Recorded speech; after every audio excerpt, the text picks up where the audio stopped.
I just finished reading / listening to the Audible of Project Hail Mary, and I also watched the movie, and I thought it was a fantastic, feel-good sci-fi movie. There are some talks and debates I love to talk about the reality of the discovery of radiation and relativity that Rocky didn't go through, but other than that, generally speaking, I thought it was really nice and fun. Now, the book and the movie did differ a good bit, and one of the things that they did was a lot more science in the books. I really enjoyed this in the first chapter or two, where Grace wakes up and he's kind of confused. He doesn't know what's going on, he doesn't know where he is, but things fall weirdly.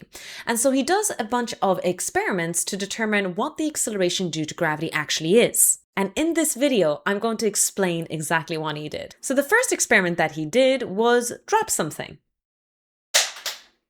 And that's exactly what we're going to do. Let's talk about equations of motion. I just want you to be aware that we have a couple of equations that we derive from just very classical understandings of speed, acceleration, distance and time. Speed is distance over time. We're going to call it velocity because we know in which direction it goes.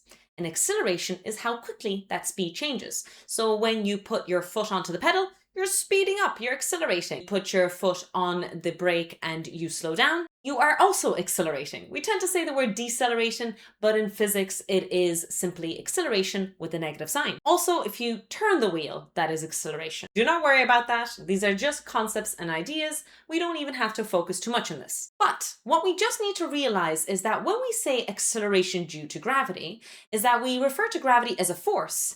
And when we drop something, it speeds up every second by 9.81 meters per second squared.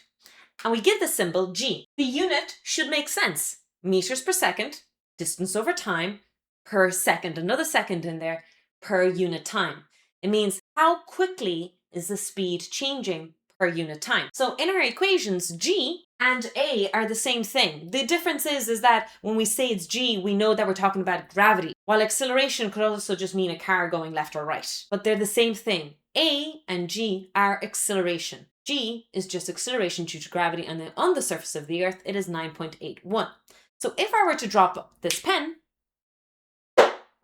so every second that passes, the pen would speed up by 9.81 meters per second. So after 2 seconds, it will be 19.62 meters per second, and so on and so forth. So the pen gets faster and faster and faster and faster, assuming there's no air resistance. Now, one of these equations that we use is S is equal to ut plus a half at squared. The reason why it's S is because it's actually not distance, d, that we usually note it. It's actually displacement, which is distance in a given direction, sort of. U stands for the initial speed, T stands for time, and A, like I said, is acceleration, which in this case is going to be g. So when I have this pen in my hand and I drop it initially, what's the initial speed? The minute I let go of my hand, it's going to be 0. I've replaced the a with g because that's what we're looking at.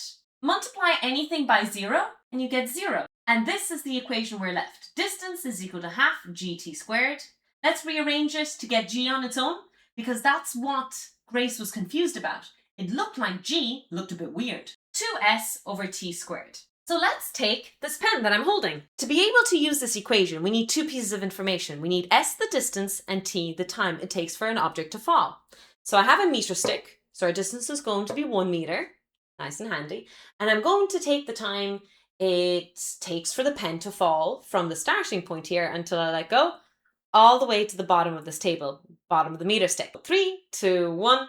How much time passed? Crudely, I had to look at the frames of this video, and it was roughly-ish 0.4 seconds, with a lot of error in the measurement. So let's get our calculators out. 2 divided by 0.4 squared, we got 12.5. Now, we know that the acceleration due to gravity on the surface of the Earth is meant to be 9.81, but we actually got 12.5. This has got to do with this huge source of error in time. And in fact, Grace did say this in the book. He looked at the falling object, it did look weird, he took a crude measurement, and he got quite a large answer, even larger than this. And he was like, no, this can't be right. I must be having a huge source of error with the time. So instead, he decides to do a pendulum experiment. The pendulum experiment is really cool and has been around for a long time. One of the anecdotal stories is that Galileo was staring at a chandelier in the middle of Mass. And he noticed that the time it took for the chandelier to swing from left to right, one swing, had a relationship with the length of the chandelier from the ceiling. In fact, it is also related to the acceleration due to gravity. So, Grace does a pendulum experiment to really determine what is the acceleration due to gravity in this place wherever he is. Again, we're looking for g. Let's rearrange the equation to make this useful for us. The thing that makes this ugly is the root. So we're going to square everything. And let's switch places with t squared and g. So there's two things we need to know. L, the length of the pendulum, and t, the time it takes to swing once. Let's do this experiment together. So here I have a demonstration of this experiment. I have a pendulum, a reach or stand holding a weighted ball. So we need two things, the length and the time it takes to swing it. So we're going to get the length, and it's 36.5 centimeters. So I have a stopwatch ready to go. I'm going to swing it from quite a small angle, and I'm going to let it go.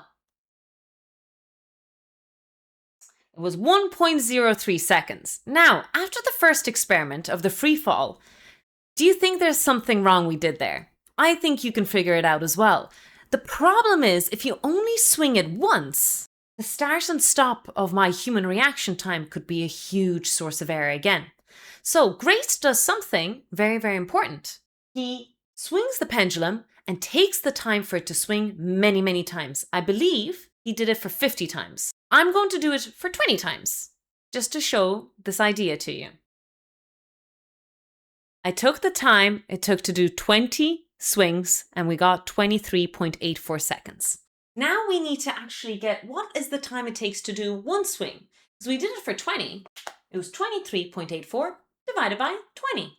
The more measurements that you take, the more you reduce your error. We can now sub everything into our equation. I got an answer of 10.14 meters per second squared. Much better than the 12 meters per second squared we got with the free fall experiment. But still not perfect. However, it's not crazy far off. We're 0.3 away. However, when Grace did it, he got 15 meters per second squared, if I'm not mistaken. The acceleration due to gravity was way higher than he had expected. And he had an intuitive feeling anyway, because he was seeing things fall and it looked kind of weird for him. Sometimes in those kind of books, it's really hard to understand what the person is doing when they're describing it just using words. Diagrams or demonstrations like I've done here is probably a little bit more helpful, and you can do this at home. An interesting challenge for you is that the acceleration due to gravity on Mars, 3.72 meters per second squared. So if the acceleration is significantly smaller, does the period increase or decrease? Looking at that equation earlier, do challenge yourself on this little problem. I really enjoyed the book. I'm a really big fan of sci-fi, and I've gotten back into reading again the last few years, which is great to see. If there are other sci-fi books that you recommend that have really amazing physics and think that there's some educational opportunities, please do not hesitate to let me know. Fist my bump.